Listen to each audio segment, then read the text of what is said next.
Welcome back to Grizz Vision here. My name is Neil Rule here with Coach Kampe at the Cayman Islands Classic in the Cayman Islands. And Camp, we're down here, but there's some business to tend to. Very, very tough matchup against Drake.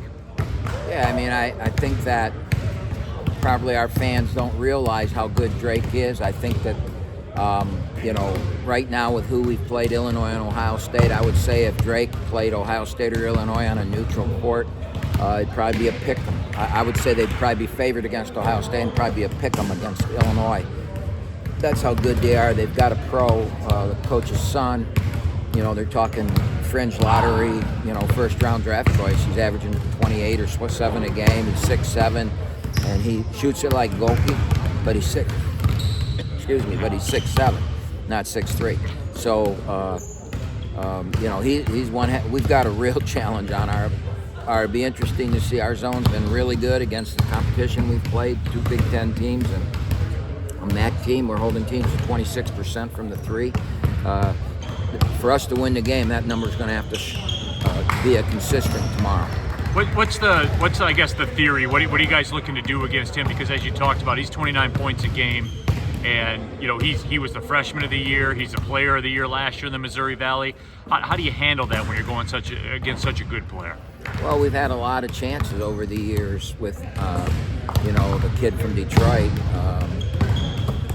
How can I not remember Antoine Davis. Antoine Davis. Sorry, Antoine. We've got a lot of chances to guard great scorers. Bowling Green had a guy that was averaging 22 a game. I thought we held him to 6. When we put an emphasis in that zone on stopping the guy, the problem with this is they got other guys too.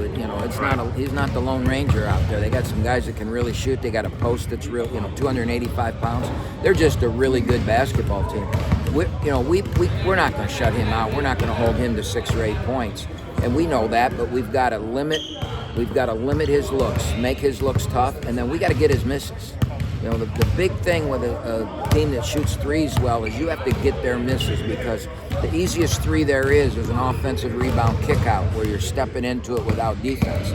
And so getting misses will be a real premium tomorrow. All right, Camp, right after that, 24 hours, there'll be another game 24 hours after that. This tournament format, 3 games in 3 days. What's something that the fans don't realize that you guys have to do to be successful in these things? Well, I think we know what success is, and I think we know what failure is. 2 years ago, we won the tournament with 3-0, and last year, 2 years ago in Florida, we went 3-0. Last year in the Bahamas, we went 0-3. So we know both sides of it, don't we? So you just got to take them one at a time. You got to understand the value of what these tournaments bring. They teach you to get ready for your conference tournament, preps, all-night preps, travel. Now it's a little different here, but we had a terrible travel day yesterday, Neil. We left Oakland County Airport. We were supposed to leave at 9:45 or something like that, and we didn't leave until about 11, and then we're over Cuba, and we feel the plane turn around, and Cuba wouldn't let us fly over their airspace, so we had to fly all the way back to Florida, land in Fort Lauderdale, refuel so that we had enough fuel to get, and then we fly all the way over to Mexico and around in. We got to our hotel at 11 o'clock, so it was what should have been a 6-hour day turned out to be a 14-hour day. So that's adversity that's thrown at you, and that's why you do things like this. See how we handle that. We had pretty good practice, just finishing up. Had a pretty good practice considering they were sitting in a plane for 14 hours yesterday and got in late and didn't get to eat. There was no food on the plane. There was nothing. So we're sitting there. It was a long day. But that adversity is what makes you better. So thank God it's not the league season that this crap's happening.